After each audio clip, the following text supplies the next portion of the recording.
In March 1945, during the final months of World War II in Europe, a series of interrogations conducted by the United States Army began revealing something unusual among recently captured German prisoners. The same observation kept appearing: surprise at how American forces were able to coordinate their movements on the battlefield. It was not just the number of tanks or trucks. It was the speed at which everything seemed to work together.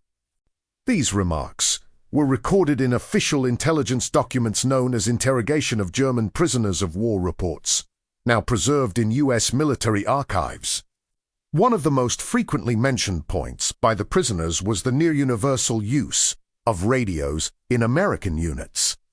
While many German formations, especially late in the war, still relied heavily on messengers, visual signals, or overstretched communication networks, American forces operated with radios installed in tanks, reconnaissance vehicles, and even motorized infantry units. This enabled something that deeply impressed German observers: rapid changes of plan in the middle of combat. Orders could be transmitted in seconds, not in the precious minutes that often determine the outcome of an engagement. Reports from the German army itself confirmed this perception. In internal analyses conducted near the end of the war, German officers acknowledged that American mobility did not come only from the vast number of vehicles produced by U.S. industry, but from the way communication and logistics were tightly integrated. A frequently cited example appears during Allied operations following the crossing of the Rhine River in 1945. American units were able to exploit gaps in German lines with a speed that caught opposing commanders off guard. By the time German forces reacted to one movement, U.S. units had often already repositioned. Another real factor that contributed to this impression was the American doctrine of close air support. During 1944 and 1945, coordination between Allied aircraft and ground forces reached a very high level of efficiency.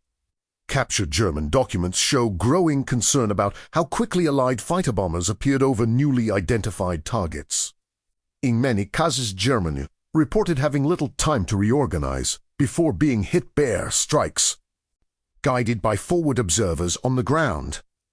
To soldiers accustomed to slower support request processes, this responsiveness seemed almost instantaneous. Military historians also highlight the psychological impact of American logistical superiority. As U.S. forces advanced through France and into Germany, they maintained constant flows of fuel, ammunition, and spare parts. Interrogation records from German prisoners mention astonishment at seeing what appeared to be endless columns of American supply trucks. This abundance allowed U.S. units to maintain continuous pressure, while many German formations, particularly in the final phase of the war, faced severe shortages of fuel and communications equipment. A particularly revealing document, later analyzed by researchers, shows that U.S. intelligence officers themselves had already noticed this effect. In 1945 reports, American analysts recorded that German prisoners frequently described U.S. forces as extremely well coordinated and rapidly adaptable. These were not isolated remarks. They appeared repeatedly across different sectors of the Western Front, indicating a consistent pattern in how captured German troops perceived American battlefield performance. It is important to understand that this advantage did not emerge by accident. From early in the war, the United States invested heavily in the mass production of tactical radios.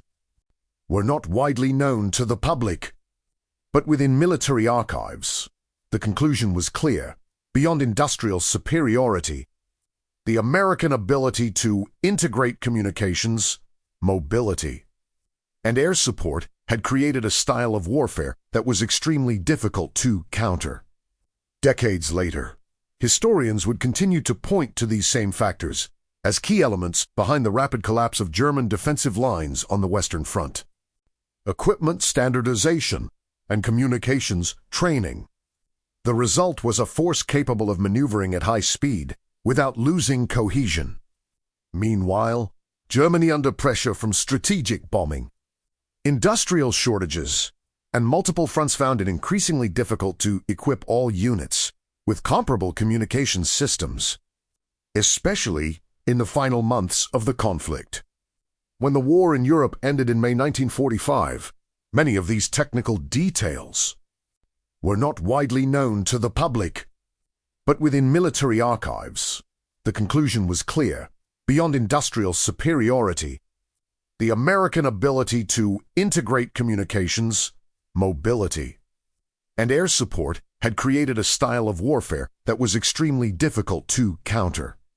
Decades later, historians would continue to point to these same factors as key elements behind the rapid collapse of German defensive lines on the Western Front.